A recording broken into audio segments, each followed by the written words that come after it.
Hello everyone and welcome back to Markets and Lasers. In this video, I will explain about financial instruments. Whether you are a great investor or just getting started in the markets, understanding financial instruments is like unlocking the secret code to the world of wealth building. Like how agriculture is the backbone of Indian economy, in same way financial instruments forms the backbone of financial markets. Financial instruments will help you navigate the markets and to manage risk. In the process, it helps you to grow your money in good and bad times if you properly utilize these instruments. In this video, we will talk about everything from stocks, bonds to those crazy derivatives which the entire Indian youth wants to trade, earn crores in weeks. Have you ever thought how these instruments work and what they means to your investment and how to use them to your advantage? But before we jump into the video, please hit that subscribe button and ring the notification bell. This channel is all about providing knowledge to you, which in turn helps you to make informed financial decisions.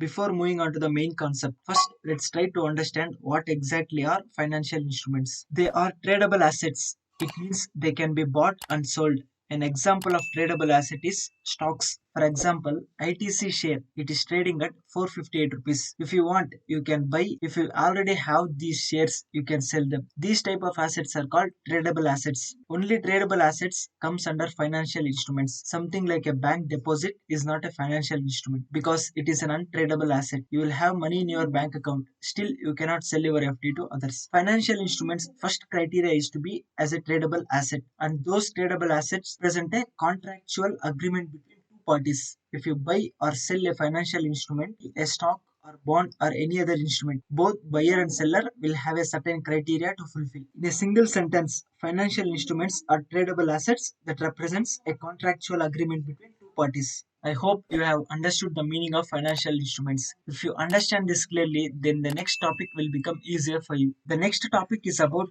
types of financial instruments. We can classify these financial instruments into different categories, but to avoid any confusion, I will explain them in a straightforward manner one by one. We will talk about five different types of financial instruments. First, let's talk about stocks. Stocks represent ownership in a company. If you buy one share in any company, then you will become owner of the company to the value of that one share you bought. If you buy all the shares, 100% of the company, you will own the entire company. When you own a stock, you become a shareholder and you have a claim on the company's assets and profits. This is an example of a share. ITC Limited, it is the name of the company. If you want any other company means you can search here. For example, I will search for Infosys. Its current price is 1576 rupees. This chart indicates its performance or price movement.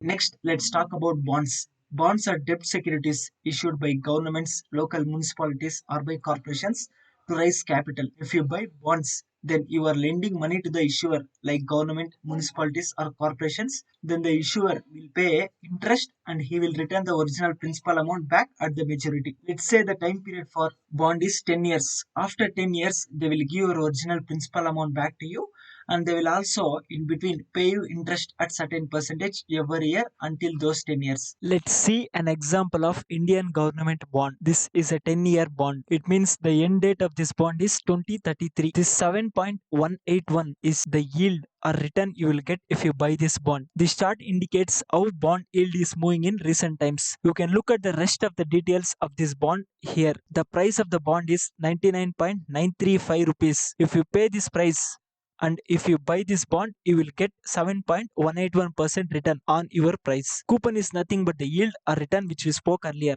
which is 7.18. Maturity date means the time when this bond will expire. On this maturity date, which is 14th August 2033, you will get your original principal amount back to you.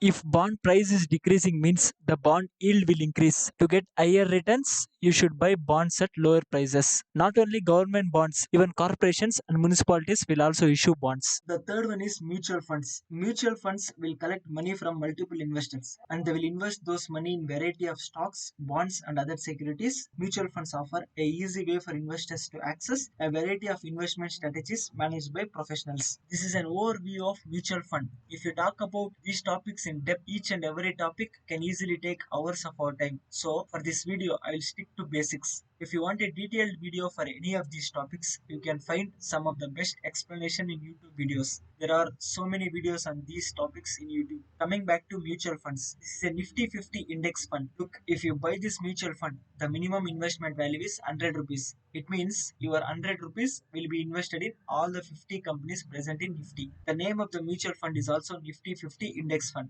Out of 100 rupees, 13.26 percentage will be allocated to HDFC Bank and 9.12 percentage to Reliance Industries. Similar way, it will be invested into different stocks based on their allocation percentage. Now let's talk about ETFs, exchange traded funds. ETFs and mutual funds are similar to each other, but ETFs will trade on stock exchanges like individual stocks. You can buy and sell ETFs directly from your trading account. In mutual funds, only fund houses can sell them and they'll give you the money. ETFs typically track an index like Nifty 50 or Bank Nifty or IT index. If you have positive view on any sector, you can buy an ETF of that sector. If that sector is moving upside means your ETF value will also increase. Even commodities like gold, silver will also have ETFs. If gold price increases means ETF price based on that gold will also increase. ETFs provide investors with diversification. This is an example of ETF. This is banking sector ETF. This is IT sector. This is gold ETF. In this ETF, you will see BEES. It is just an ETF company name. There are different companies which provide ETFs. You can buy whichever you want. Before buying them, check their liquidity. If more buyers and sellers are present means you can go for it. The fifth one is derivatives. Derivatives derive their value from an underlying asset. For example, if your name is a derivative, your body and your soul is the underlying asset. If your body is not present means your name won't have any value. So your name derives its value from the underlying asset. Then let's talk about types of derivatives. There are four types of derivatives: futures, forwards, swaps, and options.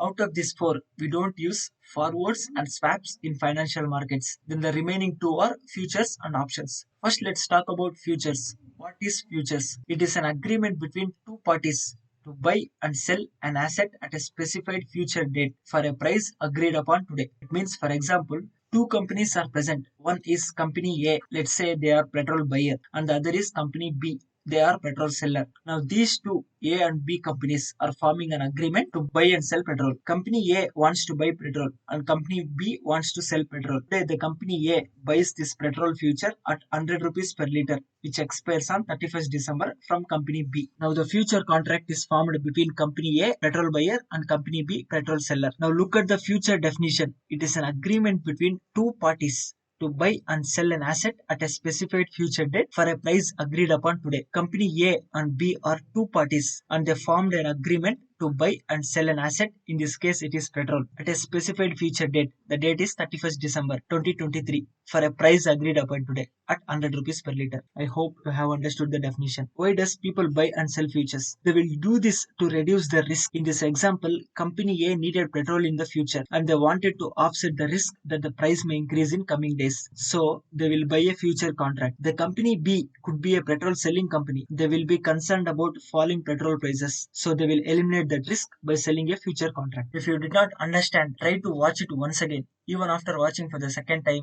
if you did not understand, please do a comment and I will do a detailed video about these futures as a separate video. Now let's move on to the final topic, options. Options and futures are similar to each other to an extent. It is also an agreement between two parties to buy or sell an asset at a predetermined future date for a specified price. The key difference between F&O, future and options is the buyer of options has the right but not obligation. It means option buyer can fulfill his contract only if he wants. It is not an obligation. It gives the buyer the right to buy or sell an underlying asset at predetermined price at predetermined future date. For example, suppose you are positive about the future performance of a XYZ company. It could be any company. Let's say this XYZ company stock is trading at 100 rupees per share. You decided to buy a call option with a strike price of 100 rupees expiring in 1 month and pay a premium of 5 rupees per share. There are two possible outcomes here. In scenario 1, let's say the stock price reaches 120 rupees. You can exercise the call option you bought earlier. Buy shares at 100 rupees and sell them at the market price of 120 rupees. Your profit per share is 120 minus 100, the strike price you bought, minus 5 rupees, the premium you paid to buy your call option. Here 120 is the stock price, current market price. So your total profit is 15 rupees.